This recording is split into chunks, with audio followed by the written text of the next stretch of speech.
बिस्मिल्लाहिर्रहमानिर्रहीम अस्सलाम वालेकुम। उम्मीद है आप सब खैरियत से होंगे। नाज़रीन, मैं हूं आसिफ नदीम और आप देख रहे हैं मेरा YouTube channel A to Z tax consultant. सबसे पहले आपको अपने channel A to Z tax consultant पे वेलकम करता हूं।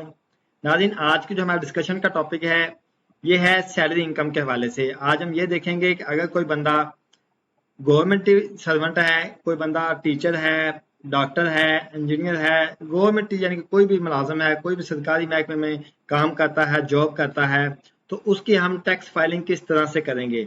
उसकी जो टैक्स की जो फाइलिंग है उसका तरीकेकार कंप्लीट सीखेंगे हम। और उसके साथ साथ अगर उसकी जो सैलरी स्लिप है उसको भी रीड करना और उसके अंदर हम कौन कौन सा डाटा हमने उठाना होता है, ये तमाम चीजें हम इंशाल्लाह आज की जो छोटा सा टॉपिक है हमारा इसके अंदर देखेंगे। वैसे तो ये छोटा सा टॉपिक नहीं होगा, ये थोड़ा लेंथी टॉपिक होगा, क्योंकि इसके अंदर मेरी कोशिश ये होती है कि जो भी टॉपिक मैं चूज करूं उसको मैं इन डेप्थ जाके चीजों को जो है ना आपको डिटेल में समझाऊं, ताकि आपको दोबारा जो किसी किस्म की कोई कंफ्यूजन ना रहे। तो हम आज का जो हमारा टॉपिक है ये मे बी का थोड़ा लेंथी भी हो जाए, क्योंकि टॉपिक जो है वो है तो छोटा है, लेकिन इसमें जब चीजें हम डिटेल में डिस्कस करेंगे तो ऑटोमेटिकल जो टॉपिक है वो लेंथी हो जाता है। तो चलें नाज़रीन, स्टार्ट करते हैं। इससे पहले एक मैं अपना टॉपिक को वापस स्टार्ट कर दूं। आपने अगर अभी तक हमारा चैनल सब्सक्राइब नहीं किया, जल्दी से चैनल को सब्सक्राइब कर लें और बेल आइकन दबा दें, ताकि जैसे ही अगली वीडियो अपलोड हो आप तक उसका नोटिफिकेशन पहुंच सके और आप उससे इस्तेफादा हासिल कर सकें। क्योंकि आपको पता है कि आजकल टैक्स फाइलिंग का सीजन है और हमारी कोशिश ये होती है कि डेली बेस पे किसी न किसी टॉपिक पे वीडियो अपलोड की जाए, ताकि तमाम टैक्स पेयर्स का, तमाम ऑडियंस का, तमाम सुनने वालों का, देखने वालों का फायदा हो सके। तो इसी तनाज़ुर में हमने डिफरेंट जो है ना बीच में हम जो है कोई वर्कशॉप का इंतजाम भी करते हैं, ताकि वहां पे जो है ना लोग आके लाइव जो है वो क्वेश्चन आंसर कर सकें, पूछ सकें। और फिर हमारी ये भी कोशिश होती है कि हमारे यूट्यूब चैनल के ऊपर जितने ज़्यादा कमेंट आते हैं, तमाम कमेंट्स को जो लोग हमारे ऑडियंस हैं जो हमें कमेंट करके क्वेश्चन पूछते हैं उन तमाम को आंसर किए जाएं, ताकि उनका फ़ायदा हो सके, उनको रहनुमाई मिल सके। और देन फिर यह है कि हमारे पास व्हाट्सएप के ऊपर भी कंटेक्ट हो रहा होता है, हम वहां पे भी जो है ना वो आप लोगों को जो है ना वो रिप्लाई कर रहे होते हैं जहां तक पॉसिबिलिटी होती है। क्योंकि आपको पता है कि आजकल टैक्स फाइलिंग का सीजन है, तो टैक्स फाइलिंग के सीजन में काम जो थोड़ा टाइम निकालना थोड़ा टफ होता है, मुश्किल काम है, लेकिन फिर भी हम किसी न किसी तरीके से इन तमाम चीज़ों को मैनेज कर रहे हैं आपके लिए। लेकिन आप लोगों से हम सिर्फ एक ही डिमांड जो करते हैं, वो एक ही रिक्वेस्ट करते हैं कि आप लोग जब वीडियो देखें वीडियो को लाइक लाजमी करें, कमेंट करके हमें लाजमी बताएं कि आपको हमारे वीडियो से क्या कुछ सीखने को मिला, इससे हम इसको हम मजीद बेहतर किस तरह से कर सकते हैं और आपको इससे कितने मुतमिन हैं। और सेकंड ये है कि आप हमारे चैनल को लाजमी सब्सक्राइब किया करें और बेल आइकन लाजमी दबाया करें, ताकि अगली वीडियो को जो का आपको इंतजार ना करना पड़े, जैसे अपलोड हो आप तक उसका नोटिफिकेशन पहुंचे और आप उस वीडियो को देख सके, आप उसको इस्तेफादा हासिल कर सकें। तो हम वीडियो की तरफ चलते हैं, प्रॉपर अपने टॉपिक की तरफ चलते हैं, स्टार्ट करते हैं। सबसे पहले नाज़रीन, आपने जब भी किसी सैलरी जो है ना वो गवर्नमेंट पर्सन की टैक्स फाइलिंग करनी है, जब आपने किसी गवर्नमेंट मुलाजम की टैक्स फाइलिंग करनी है तो उसकी आपने पूरे 12 महीने की सैलरी स्लिप आपने लाजमी लेनी है। जैसे कभी ये देखें मेरे पास पूरे 12 महीने की सैलरी स्लिप्स हैं, ठीक है, तो मैंने यहाँ पे सारी 12 महीने की सैलरी स्लिप ली हुई है। फिर उसके बाद जो कि मेरी जो मोस्ट इंपॉर्टेंट चीज़ है, जो कि मैं हर दफ़ा किसी भी सोर्स ऑफ इनकम की आपकी टैक्स फाइलिंग हो, मैं आपको ये रिकमेंड करता हूँ कि आप अपनी जो है वो एक्सेल वर्किंग लाजमी करें। एक्सेल वर्किंग चाहे छोटी हो बड़ी हो किसी भी के फॉर्मेट पे हो, लेकिन एक्सेल वर्किंग होनी चाहिए, ताकि जब आप अपने टैक्स की रिटर्न फाइल कर रहे हो आपको पता हो कि आपने क्या चीज़ रिपोर्ट की है, क्या चीज़ रिपोर्ट नहीं की, या क्या चीज़ करनी है और क्या चीज़ नहीं रिपोर्ट करनी। और अगर आपको कल को कोई नोटिस आता है तो आपको पता हो कि आपने क्या चीज़ें रिपोर्ट की हुई है टैक्स रिटर्न के अंदर। तो इस तरह से करके आपने तमाम चीज़ें जो है वो लेनी होती हैं। अच्छा, अभी मैं अगर आपको लेके चलूँ जो सैलरी स्लिप है उसके ऊपर, तो यहाँ से आपने जो 5 चीज़ें उठानी होती हैं। एक तो यह है कि आपने अपने यहाँ से ग्रॉस पे उठानी है। दूसरा, अच्छा, लोग करते क्या हैं जब टैक्स रिटर्न फाइल करते हैं, वो कहते हैं जी मेरे अकाउंट में जनाब ये वाले पैसे आए हैं, तो जनाब लोग नेट पे को जो है ना वो रिपोर्ट कर देते हैं, ग्रॉस पे का पता ही नहीं होता, उसके बाद जो अलाउंस है, उसके बाद जो टैक्स है, जो डिडक्शन है, उन तमाम चीज़ों को स्किप कर देते हैं, जस्ट जो नेट पे को जो है ना वो डिक्लेयर कर देते हैं। बाद में अगर अमाउंट का जो डिफरेंस ज़्यादा हो तो कल को जब नोटिस आता है तो फिर इस नोटिस के ऊपर आपको पता है कि पेनल्टी भी पड़ जाती है बाज़ का, और बाज़ का फिर लंबा प्रोसेस चला जाता है। इसलिए जब भी आपने टैक्स की रिटर्न फाइल करनी है आपने इसकी प्रॉपर वर्किंग करनी है। सबसे पहले तो आप अगर आप ये 2 चीज़ें मैं आपको दिखाता हूँ, एक मेरे पास ये सैलरी स्लिप है, दूसरी मेरे पास ये एक्सेल वर्किंग है। इस तरह से करके आपने एक्सेल वर्किंग बनानी है, एक सिंपल वर्किंग है, इसके ऊपर कोई बड़ी कोई रॉकेट साइंस नहीं है। इसमें मैंने ये देखें यहाँ पे मैंने मंथ ले लिए, 12 के 12 महीने ले लिए हैं। उसके बाद मेरे पास एक ग्रोस पे है, जीपी फंड है, इंश्योरेंस है, उसके बाद बेनोवलेंट फंड है, इनकम टैक्स है, और अगर आपका कोई ट्रेड प्रॉफिट है वो है, और उसके बाद फिर नेट पे है।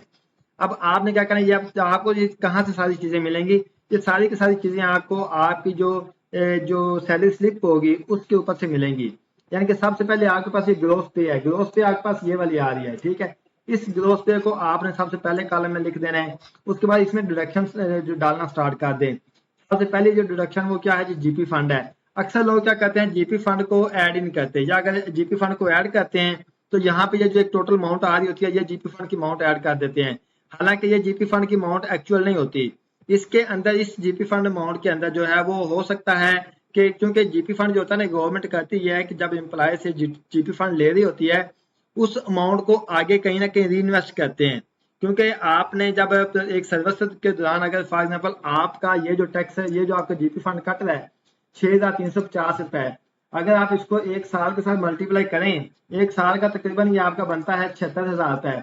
और अगर आप अपने 76,000 को आप जो है वो अपने 25 साल की, चलो एक मैं एग्जांपल लेता हूँ, 25 साल की आपकी जो सर्विस है, ठीक है, इसको अगर आप अपने 25 साल की सर्विस के साथ अगर आप इसको मल्टीप्लाई करेंगे, ठीक है, ये तकरीबन ऑलमोस्ट जो है वो आपका कोई 19-20 लाख रुपया जो है ना आपका बनेगा। अब जब आपके जब आप रिटायर होते हैं उस वक्त आपको बाज़ लोगों को जो है ना वो 50-50 लाख रुपया, 60-60 लाख रुपया भी मिल रहे होते हैं जीपी फंड के माध्यम में, ठीक है। फिर लोग बीच में निकलवा रहे होते हैं। तो ये ऐसे इतना ज्यादा कैसे बन जाता है कि आपका जो जीपी फंड अमाउंट होती है उसको आगे री इन्वेस्ट करती है गवर्नमेंट।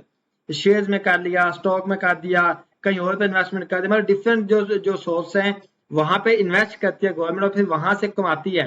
कमाने के बाद उसका प्रॉफिट आपको भी मिलता है। तो ये सारा इस तरह करके आपका जो जीपी फंड है वो बढ़ता जाता है। तो अगर आपके पास सैलरी स्लिप नहीं है, या आप फर्स्ट टाइम जो है वो टैक्स की फाइलिंग कर रहे हैं, तो आप फिर इस अमाउंट को लिख सकते हैं। लेकिन अगर आप प्रॉपर पिछले को 4-5 सालों से आप अपने टैक्स की फाइलिंग कर रहे हैं और अपने जीपी फंड को डाल रहे हैं, तो फिर आप प्रॉपर डालें कि जितना आपका हर महीने जीपी फंड कटता है उसको आप अपने इस वर्किंग के अंदर लिखें, और आपका जो पिछले साल का जो बैलेंस है जीपी फंड का उसके अंदर फिर इस बैलेंस को टोटल करके लिखें, और उसमें आपके पास एक्चुअल अमाउंट आ जाएगी कि मेरा अपना जो है वो जीपी फंड कितना है।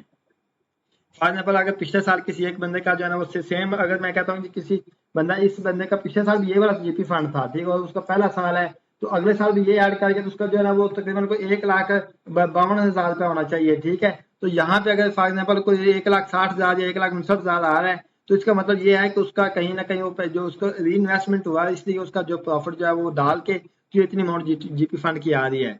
तो इस तरह करके आपने सबसे पहले क्या करना है, आपने जीपी जो है ना वो ग्रॉस पे ले लेने हैं, फिर आपने जीपी फंड ले लेना है। देन आपने अपने इंश्योरेंस ले लेना, इंश्योरेंस भी आपके यहाँ पे ये ग्रुप इंश्योरेंस आ रही होती है, ये भी यहाँ पे आपके पास। फिर आपने बेनोवलेंट फंड ले लेना है, और आपने इनकम टैक्स ले लेना है, और अगर आपका ट्रेड प्रॉफिट अगर कोई है तो आपने वो भी आपने ले लेना है। अगर ट्रेड प्रॉफिट का टैक्स है तो आपने वो भी ले लेना है।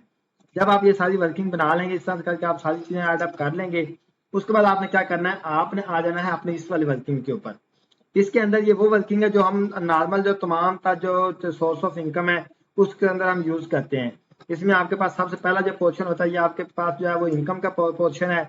उसके बाद अगला जो पोर्शन है ये आपके पास एक्सपेंस और जो है ना वो टैक्सेशन का आपके पास पोर्शन आ जाता है। और लास्ट जो पोर्शन है इसको जो है वो हम डिवाइड करते हैं हम एसेट्स के अंदर। और देन जो है एक और पोर्शन हमारे पास है जो कि लाइबिलिटीज का पोर्शन है। इस तरह करके 4 पोर्शन में हमने इसको डिवाइड किया है। इंशाल्लाह आने वाले दिनों में मैं कोशिश करूंगा कि इस जो हमारे जो फॉर्मेट है इसको मजीद बेहतर किया जाए, ताकि टैक्स रिटर्न के मुताबिक जो इसको बनाया जाए, ताकि आप लोगों को मजीद जो है इसको समझने में, जो इसको फिलअप करने में आसानी हो। तो इस तरह से करके आपने अपनी सारी वर्किंग करनी है। अब अगर आप देखें तो यहाँ पे मैंने जब ये सारा डाटा ड्रा किया तो मेरे पास वर्किंग आई उसके मुताबिक कितना 11,70,000 मेरे पास ग्रोस पे बन रही है। तो अब जब आपने अपनी टैक्स रिटर्न फाइल करनी है, टैक्स रिटर्न के अंदर आपने ग्रोस पे को रिपोर्ट करना है, आपने नेट पे को रिपोर्ट नहीं करना है, ग्रोस पे को आपने रिपोर्ट करना है। देन फिर इसके बाद अगर देखूं मैं मेरा जो एफबीआई का डाटा है तो वहां पे भी मेरे पास जो मेरी अगर सैलरी स्लिप यहाँ पे अगर आपका, क्योंकि अक्सर होता है कि जो गवर्नमेंट जो होती है ना, जो गवर्नमेंट डिपार्टमेंट होते हैं वो एक कंबाइन जो है ना टैक्स जमा करवा रहे होते हैं। मतलब फॉर एक ऑफिस में अगर 150 बंदा है तो उसका कंबाइन टैक्स जा रहा होता है, वहां पे पूरी पीछे शीट अपलोड करके कंबाइन टैक्स जमा करवा देते हैं। वहां पे जो 1 बाय 1 हर बंदे के नाम पे टैक्स नहीं वो करवाते, कंबाइन टैक्स जमा करवा देते हैं। इसलिए बात का होता है कि जो टैक्स पेयर है उनके यहाँ पे जो MIS पोर्टल पे या जो मालूमात पोर्टल वहां पे टैक्स शो नहीं हो जाता। हालांकि जो स्लिप है, जो सैलरी स्लिप है उसके अंदर शो हो रहा होता है कि मेरा टैक्स कटा है, लेकिन MIS पोर्टल पे वो टैक्स नहीं आ रहा होता। इसलिए आपने सैलरी स्लिप के मुताबिक आपने अपना डाटा जो है वो पुट करना होता है। तो देन क्या, आपने जब इस तरह से अपनी सारी वर्किंग बना लेनी है, आपने सैलरी वाली बना ली, देन आपके पास ये सारी इनकम आ गई। तो इनकम आपने जो लेनी है वो आपने ग्रोस पे लेनी है। फिर अगर आपने इसके अलावा कोई और कहीं पे कुछ सर्विस दी है, जैसे मेरे जो क्लाइंट है इन्होंने पंजाब यूनिवर्सिटी में दी है सर्विस, यानी कि इनकी जो एग्जामिनर की ड्यूटी लगी वहां पर भी फिर इन्होंने जो इंटरमीडिएट का जो बोर्ड है वहां पर भी इन्होंने कोई सर्विस प्रोवाइड की है। तो ये इनको यहाँ से भी पैसे आए हैं। अब एक चीज आप देखिए कि इनको जो यहाँ से पैसे हैं वो पेमेंट और सर्विस आया है, ठीक है, वो सैलरी के माध्यम में नहीं बल्कि सर्विस के माध्यम में आए हैं। तो इसको आपने यहाँ पे अपने रिटर्न के अंदर सर्विस के माध्यम में ही लिखना है, अदर इनकम में लिख लें या अदर सोर्स ऑफ इनकम में लिख लें, ठीक है। नेक्स्ट आपने यहाँ पे जो जो आपके टैक्स कटे हैं आपने वो लिख देने हैं, और आपने यहाँ पे अपना जो है वो आपने अदर पर्सनल जो हाउस होल्ड इफेक्ट है, ठीक है, जो एक्सपेंस है, इसके अंदर आपने अपना जो पर्सनल एक्सपेंस है, जो घरेलू अखराजात सारे के सारे आपने वो पुट कर लेने हैं। नेक्स्ट जो हम आपके पास बात है वो आपके पास सारे जो एसेट्स हैं, पर्सनल एसेट्स हैं, वो आपने सारे यहाँ पे लिखने हैं जो भी हैं। पिछले साल के साथ आपने इस साल के जो है ना वो आपने कंपैरिजन भी कर लेना है कि पिछले साल मतलब इनका बैंक अकाउंट में 10 लाख रुपए था, इस दफा 12 लाख है, तो 2 लाख का इंक्रीज आ गया, ठीक है। फिर इसके पिछले साल इन्होंने जिस बंदे ने टैक्स फाइलिंग किया उन्होंने प्रोविडेंट जो जीपी फंड है उसको रिपोर्ट नहीं किया। तो इस दफा हम जो है वो हम पिछला भी जो ओपनिंग बैलेंस है वो भी जीपी फंड रिपोर्ट कर रहे हैं, प्लस हम इस दफा का जो जीपी फंड है इसमें इंक्लूड हुआ है वो दोनों डाल के हम यहाँ पे जो है वो रिपोर्ट करेंगे। उसके बाद इनका जो बाकी जो एसेट्स हैं, जो हाउस होल्ड इफेक्ट है, पर्सनल आइटम है, कैश है, तमाम चीजें हमने यहाँ पे लिख ली और वन बाय वन करके हमने सारी चीजें यहाँ पे एड अप कर ली हैं। अब इसके मुताबिक मैं आपको बताता हूँ कि आपने अपने टैक्स रिटर्न करना डाटा जो फीडिंग है वो किस तरह से करनी है। तो अभी हम यहाँ से हम डाटा उठाएंगे और टैक्स रिटर्न के अंदर डाटा फीड करेंगे। देखें, जब आपने ये वाली आपने वर्किंग करनी है, क्योंकि मैंने तो ऑलरेडी वर्किंग किया, मुझे तो पता है क्या इसमें मैंने किया क्या नहीं किया। जब आप अपने ये वाली वर्किंग करेंगे तो आपको अपने जो रिटर्न फॉर्म के अंदर डाटा पोस्टिंग इजी होगी, आपको पता होगा आपने कहाँ पे क्या चीज पुट करनी है। अगर आपने ये वाली पूरी वर्किंग नहीं की होगी तो आपको समझ नहीं आएगी कि आप रिकंसिलेशन इसकी कैसे करें, आप टैक्स को कहाँ पे डालें, कितना टैक्स डालना है, कौन सी अमाउंट लेनी है, कहाँ पे ऐड करनी, आपके तमाम चीजों की समझ नहीं आनी। इसलिए ये एक्सेल वर्किंग जो है वो आप लाजमी मेंटेन किया करें। एक्सेल वर्किंग नहीं भी आपके पास पॉसिबल, आप इसको कम से कम एक पेपर पे लाजमी लिख लिया करें ताकि आपके पास वो रिकॉर्ड रहे। अभी हम चलते हैं सिस्टम के अंदर। तो यहाँ पे देखिए मैंने जो रिटर्न का फॉर्म है वो मैंने ऑलरेडी ओपन कर लिया हुआ है। अभी अगर मैं यहाँ पे इसको एक तो आपको जो एक मसला आता है, जो एरर आता है वो ये भी है कि जब आप इसको सैलरी पर्सन के रिटर्न फाइल करते हैं लेकिन आपको सिस्टम ये वाला एरर दे देता है कि आप अपने अमाउंट को फाइनल फिक्स टैक्स के अंदर जाके और बिजनेस हेड के अंदर जो शो करें। ये क्यों आता है? ये भी इसीलिए ही आता है क्योंकि जो आपका टैक्स पेयर होता है उसने कहीं ना कहीं जो बिजनेस हेड के अंदर कोई सर्विसेज प्रोवाइड की होती हैं और उसका टैक्स कटा होता है। ये इसके लिए इसी वजह से ये आपके पास मसला आ रहा होता है, ये एरर आ रहा होता है। तो ये अभी आपके सामने 2 मिनट में एरर खत्म हो जाएगा। कैसे होगा खत्म? आपने यहाँ पे जाना है, सबसे पहले मैं यहाँ पे बल्कि सैलरी की जो अमाउंट है उसको ऐड करूंगा। ठीक है, मेरे पास सैलरी कितनी है जी? 11,70,000 रुपये, जो कि ग्रॉस अमाउंट सैलरी है। ठीक है, तो ये मैं यहाँ पे ऐड कर लूंगा और इसको मैं यहाँ पे कैलकुलेट कर दूंगा। जैसे कैलकुलेट करूंगा तो मेरे पास ये वाला एरर फिर आ रहा है। अभी फिर वक्त के लिए मैं क्या करता हूँ, मैं बिजनेस में जाता हूँ अदर के, और यहाँ पे मैं अभी फिलहाल सिंपल मैं यहाँ पे एक जीरो की अमाउंट ऐड कर देता हूँ। अभी देखिए मेरे पास वो एरर नहीं आएगा, लेकिन आगे जाके मैं आपको बताऊंगा कि यहाँ पे आपने एग्जैक्ट डाटा कौन सा डालना है। तो अभी मैं फिलहाल यहाँ पे मैंने सैलरी ऐड कर दी। सैलरी ऐड करने के बाद आप क्या करेंगे, नेक्स्ट बारी आती है आपके पास अदर सोर्स इनकम की। तो ये एक तो ये है कि इस इनकम को आपने जो पोस्ट करना है अपने अदर्स के अंदर जाना है। अदर्स के अंदर जाके आप इसको यहाँ पे फी फॉर टेक्निकल या प्रोफेशनल सर्विसेज आप यहाँ पे भी लिख सकते हैं, आप इसको यहाँ अदर्स के अंदर भी लिख सकते हैं। दोनों ऑप्शन आपके लिए बेहतर है, आप जहाँ पे मर्जी लिख दें, आप दोनों जहाँ पे इसको लिख सकते हैं। मैं इसको अदर्स के अंदर लिख देता हूँ। जब अदर्स के अंदर लिख दूंगा फिर क्या करना है आपने, क्योंकि इसके ऊपर मजीद टैक्स नहीं लगता, ठीक है, तो इसको आप यहाँ पे एग्जाम फ्रॉम टैक्स भी कर दें, क्योंकि जो इसका टैक्स कटा है वो जिस सेक्शन के तहत कटा हुआ है, ठीक है, वो आपका जो है ना फाइनल एंड मिनिमम के अंदर जाएगा। तो इसलिए हम इसके ऊपर मजीद जो टैक्स है वो हम कैलकुलेट नहीं करेंगे, ठीक है। अब इस सेक्शन 153(1)(b) है, तो इसको अगर आप देखेंगे तो आपके पास ये जो सेक्शन है ये आपके पास आएगा टैक्स चार्जेबल के अंदर। आपने जाना है यहाँ पे जाके आपने पहले एडजस्टेबल टैक्स में जाना है, और एडजस्टेबल टैक्स के अंदर आपने पहले अपना सैलरी का जो टैक्स है वो आपने लिखना है। वो कितना है कि 11 लाख आपने जो है ना वो 11,70,000 रुपये आपने सैलरी ली है, इसको आप यहाँ पे लिख दें। 11,70,000 रुपये जो आपके पास है सेक्शन 149 सैलरी वाला यहाँ पे लिख दें, और इसके ऊपर जो टैक्स कटा है वो 28,000 रुपये टैक्स कटा है, इसको आप यहाँ पे लिख दें। तो ये दोनों चीजें आप इस तरह से करके ऐड कर देंगे। उसके बाद नेक्स्ट क्या है, नेक्स्ट आपके पास बारी आती है जो सर्विसेज का टैक्स कटा है उसकी। तो उसके लिए आपने जाना है यहाँ पे फाइनल, और फाइनल फिक्स के अंदर इसके अंदर मजीद आ गया है मिनिमम टैक्स। यहाँ पे जाएंगे तो आपके पास ये नीचे एक देखें, ये सिस्टम ऑटोमेटिकली कोई डाटा फेच करके लेके आ रहा है, ठीक है। लेकिन फिर भी आप इसको दोबारा से वेरीफाई करेंगे कि क्या मेरा ये इसके अंदर यही वाला डाटा कटा हुआ है, यही वाला मेरा टैक्स कटा हुआ है। तो मेरे पास सेक्शन 151B जो मेरे पास 11% है, ठीक है, उसकी जो अमाउंट है मेरे पास वो मैं लहदा लिख लूंगा, और जो 10% उसकी लहदा लिखूंगा। अब मेरे पास 11% टैक्स रेट है, उसकी है जो 49,600 रुपए है। तो यहाँ पे 49,600 रुपए देखिए ऑटोमेटिकल लिखा हुआ है।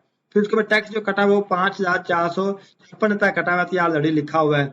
देन मेरे पास सेक्शन 1 जो है ना वो 153(1)(b) है, जो कि 10% टैक्स है। तो इसको आपने यहाँ पे ये देखें, ये आपके पास ये यहाँ पे चाहिए, बल्कि यहाँ पे आपके पास 151B 10% रेट के साथ भी होगा। आपने इसको वहां पे ऐड करना है 10% रेट वाले के साथ। अदरवाइज यहाँ पे अगर वो अवेलेबल नहीं होगा तो फिर हम इसको जो 11% के साथ ही कर देंगे। लेकिन आपने फर्स्ट पहले यही आपने कोशिश करनी ढूंढना है कि आपको वो जो है वो 10% वाला जो रेट है वो आपको मिल जाए, ताकि आप उसके अंदर जो है वो इस अमाउंट को ऐड कर दें। क्योंकि बाज का होता ये है कि ये जब टैक्स जमा करवा रहे होते हैं, जो टैक्स चलान बना रहे होते हैं, जहाँ पे हमने सब्सिडी दी होती है, वो बाय मिस्टेक भी बना देते होते हैं, ठीक है, उनसे मिस्टेक भी हो जाती है टैक्स चलान बनाने में। तो वो भी प्रॉब्लम आ जाती है बाज करके, इसकी वजह से भी जो है ना आपका जो टैक्स है वो आपका जो है गलत जहाँ पे जो है पुट हो सकता है। तो आपने पहले एक दो अपना सारा देख लेना है कि कहाँ पे अगर आपका अगर कहीं पे वो कोई सेक्शन आ रहा है तो ठीक है, अदरवाइज अगर नहीं आ रहा होगा तो फिर आप उसको ले जाके वहां पे जहाँ पे आपका वो ऐड उसने किया है, जो जहाँ पे आपने 11% वाले को ऐड किया है, वहां पे जाके आप इसी को भी ऐड कर दें। क्योंकि अभी देखें आप 10% का कोई और कहीं पे कोई हमें नजर नहीं आ रहा, मैंने आपके सामने इसको साथ से टोल डाउन करके देख लिया है। तो आप दोबारा जाए मिनिमम पे, यहाँ पे जाके आपने जहाँ पे 11% का लिखा है, यहाँ पे इसके सामने आप बाकी टोटल अमाउंट को आप कंबाइन करके यहाँ पे लिख दें। 93,700 है टोटल अमाउंट, आप यहाँ पे लिखें, और इसका टोटल जो टैक्स है वो आप यहाँ पे लिख दें, ठीक है। ताकि क्योंकि हमारे पास वो जब सेक्शन नहीं अवेलेबल, तो फिर हम इसी सेक्शन के अंदर जो है इसको डालेंगे जहाँ पे हमारा जो टैक्स कटा है। तो देखें यहाँ पे हमारा जो टैक्स है यहाँ पे पूरा हो गया है। उसके बाद हमने इसको यहाँ पे मैंने क्योंकि हमने ऑलरेडी बिजनेस का नाम इसको ऑलरेडी यहाँ पे पुट अप कर लिया हुआ है। अब नेक्स्ट क्या हमने काम करना है, हमने जाना है अपने वेल्थ के अंदर। वेल्थ के अंदर जाके आपने जाना है जी पर्सनल एक्सपेंस। यहाँ पे आपने एक तो आपने क्या करना है, आपने ये वाली जो अमाउंट है, ये इंश्योरेंस की अमाउंट, ये प्रोविडेंट फंड की अमाउंट और ये इनकम टैक्स की अमाउंट है, ये तीनों को आपने यहाँ से इकट्ठा कर लेना है। और एक साथ है आपने ये भी मिला लेना है, इन चारों अमाउंट को आपने इकट्ठा कर लेना है, जो कि 50,394 रुपए बनते हैं, ठीक है। अब अक्सर लोग जो कहते हैं कि ये जो प्रोविडेंट फंड है इसको एसेट में शो कर दें, तो प्रोविडेंट फंड को आप एसेट में शो कर दें तब भी आपका ठीक है, अगर आप इसको एक्सपेंस के अंदर शो कर दें तब भी आपका ठीक है। क्योंकि जो प्रोविडेंट फंड होता है ये आपके जब बच्चे होते हैं, बच्चों को जो आगे जाके जब उनकी एजुकेशन वगैरह होती है, वो आगे जो है ना वो जब पढ़ते हैं, कोई जो है ना वहाँ पे कोई डिग्री कर रहे होते हैं, कोई पोजीशन लेते हैं, उस वक्त जाके आपके बच्चों को जब बच्चे पढ़ रहे हैं उस वक्त जाके मिलता है। तो मे भी कि ये जो प्रोविडेंट फंड की अमाउंट है कल को आपके अकाउंट में ये पैसे ना आए, डायरेक्ट बच्चों की एडजस्टमेंट डाल जाए। तो इसलिए जो है इसको हम जो है यहाँ पे दोनों ही प्रैक्टिस ठीक है, आप इसको एक्सपेंस में भी शो कर लें वो भी प्रैक्टिस ठीक है, आप इसको जो है वो एसेट के अंदर जाके शो कर दें वो भी प्रैक्टिस ठीक है। तो मैं इसको क्या करता हूँ, मैं हमारी जो रिकमेंडेशन वो यही है कि हम इसको एक्सपेंस में शो करते हैं, ठीक है। तो आपने इन तमाम चीजों को जो यहाँ पे इकट्ठा कर लेना है, जो कि 50,354 रुपए बनते हैं। इसको आपने ये देखिए, ये rate tax and charge case, इसको आपने यहाँ पे इसके सामने लिखना है। अब एक अमाउंट तो आपके पास ये है 50,354 रुपए 96 रुपए, ठीक है। दूसरी आपके पास ये भी 10,000 रुपए आपका ये भी टैक्स कटा है, ये भी आपने उसके अंदर ऐड करना है। तो आप क्या करेंगे, आप टोटल अमाउंट लिखेंगे, यानी कि 50,394 प्लस ये जो 10,000 के 10,308 रुपए ये भी आप वहां पे ऐड करेंगे। तो दोनों अमाउंट डाल के आगे ये बन गई 60,702 रुपए, ठीक है। तो यहाँ पे आप ऐड करेंगे 60,702 रुपए, इस तरह करके आप ये वाला टोटल अमाउंट जब आप यहाँ पे ऐड करेंगे। अब जब आप ये ऐड कर लेंगे फिर आपके पास बारी आती है जो ट्रैवलिंग, अगला जो एक्सपेंस है ट्रैवलिंग का एक्सपेंस है, आप यहाँ पे जो है ना वो एक्सपेंस भी आप यहाँ पे ऐड कर लें।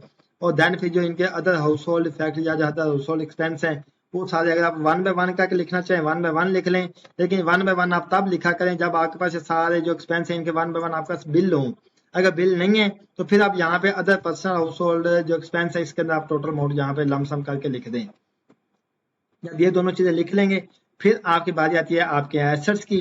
तो आपने क्या करना है, अब आपने जाना है अपने एसेट्स वाला टैब पे, और एसेट वाला टैब के अंदर जाके आपने यहाँ पे अपने जो बैंक बैलेंस है सबसे पहले आपने वो अपना बैंक बैलेंस ऐड करना है, जैसा कि मैंने अभी बैंक बैलेंस अपना ऐड कर लिया है। उसके बाद फिर आपने क्या करना है, ये आपके पास जीपी फंड है, ठीक है, इसको आपने ऐड करना है, क्योंकि पिछले साल इसने बंदे ने नहीं फाइल किया हुआ, लेकिन हम इस साल इसको फाइल करेंगे। तो इसको आपने क्या कहाँ पे डालना है, इसको आप लेके जाए नीचे अदर्स के अंदर, अदर्स के अंदर जाके तो यहाँ पे आप इसको जो है ना वो प्लस करें, और इसको आप यहाँ पे ये लिख दें कि जीपी फंड बैलेंस, ठीक है, गवर्नमेंट लेक्चर, आप ये वाली नरेशन आप कोई भी लिख सकते हैं, ठीक है।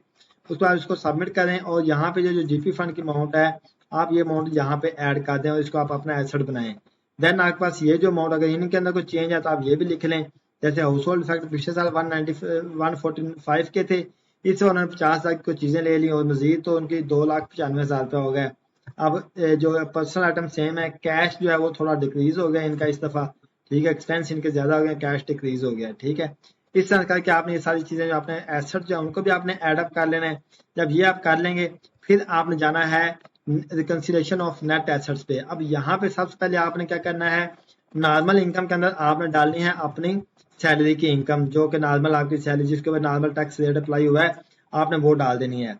फिर आपने क्या करना है, एग्जाम्प्ट के अंदर कोई चीज नहीं है, क्योंकि आपका कोई एग्जाम्प्ट वाला टैक्स नहीं है। आपके पास फाइनल टैक्स के अंदर आपके पास है क्या चीज है, जो आपका सर्विसेज का टैक्स था वो आप यहाँ पे डाल दें। अक्सर लोग कहते हैं कि ये फाइनल में नहीं आएगा, लेकिन हमारी तो रिकमेंडेशन यही है कि आप इसको फाइनल में लिखें, क्योंकि इसके ऊपर आप आगे मजीद जो टैक्स है वो चार्ज नहीं होगा, ये आपको फाइनल मिनिमम के अंदर ही आएगा। जब आप ये सारी चीजें डाल लेंगे तो देन आपने देखना है कि आपके पास अगर कोई यहाँ पे जो है अनरिकंसाइल अमाउंट के अंदर अगर आपके पास कोई चीज नहीं आ रही तो फिर तो ठीक है, लेकिन अगर आपके पास यहाँ पे कोई अनरिकंसाइल अमाउंट के अंदर कोई चीज बैलेंस कोई शो हो रहा है तो फिर आप उसको जो है ना वो आप एडजस्ट करें, और इसको आप जो है ना वो रिकंसाइल करें, ताकि आपकी जो रिकंसिलेशन है वो आपकी पूरी बने। अभी मैं यहाँ पे देखता हूँ कि मेरा जो यहाँ पे इसके मुताबिक बैलेंस कंप्लीट है पूरा, लेकिन यहाँ पे जो डिफरेंस आ रहा है उसकी वजह यह है कि हमने यहाँ पे अभी जो ये जो हमारे पास डाटा था सैलरी के अंदर, ये जो डिडक्शन है इनको भी हमने वहाँ पॉपुलेट नहीं कराया, ठीक है।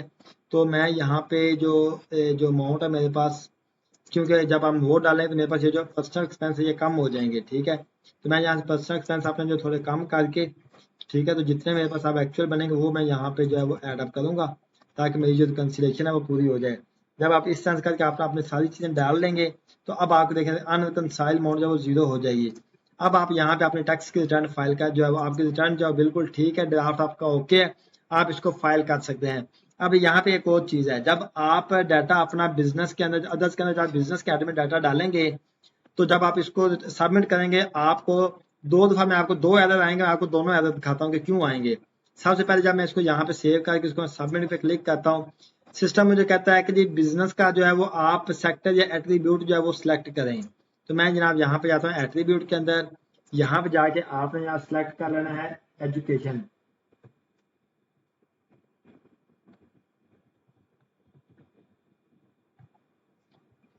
अच्छा जी, एजुकेशन के अंदर जाके हम यहाँ पे इसको कोई सिलेक्शन करेंगे, एजुकेशन वाला टैब जो है वो,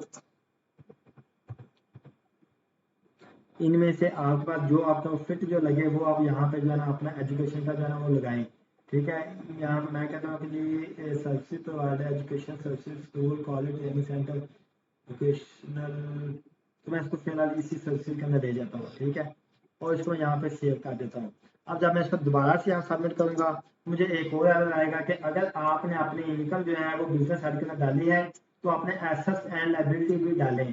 तो इस सूरत में चूंकि आपका जो प्रॉपर का बिजनेस तो नहीं है तो आप क्या करें, आप जाए balance balance business assets and liability के अंदर, यहाँ पे आप जो है यहाँ पे जीरो जीरो बैलेंस है वो आप दोनों यहाँ पे ऐड कर दें, एसेट्स में भी और लायबिलिटी में भी। अब अगर आप देखेंगे तो आपको ये जो एरर है ये आपको दोबारा नहीं शो होगा। देखिए आप बिल्कुल आपका डाटा सेव है, आपको कोई एरर दोबारा से शो नहीं हुआ।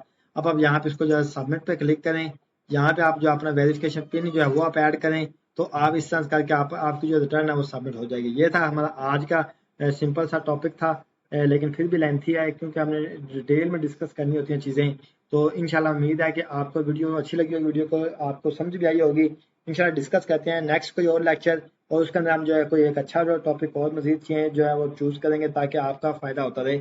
अगर आप में से किसी को ये एक्सेल वर्किंग रिक्वायर्ड है, आपको ये एक्सेल वर्किंग चाहिए, उसके लिए आप मैंने इसी वीडियो की डिस्क्रिप्शन के अंदर अपना व्हाट्सएप का जो लिंक है वो मैंने ग्रुप का लिंक जो है वो मैंने मेंशन कर दिया। आप उस ग्रुप को ज्वाइन करके तो आप जस्ट एक मैसेज ड्रॉप कर दिया करें, आपको एक्सेल की वर्किंग मिल जाएगी। लोग पर्सनल में मैसेज कर देते हैं, इतना जो है ना वो नहीं होता कि एक एक बंदे को हम जो है ना वो पर्सनल में जो है ना वो एक्सेल की शीट भेजते रहें। आप ग्रुप ज्वाइन करें, ग्रुप के अंदर आपको एक्सेल की शीट मिल जाएगी। अस्सलाम वालेकुम।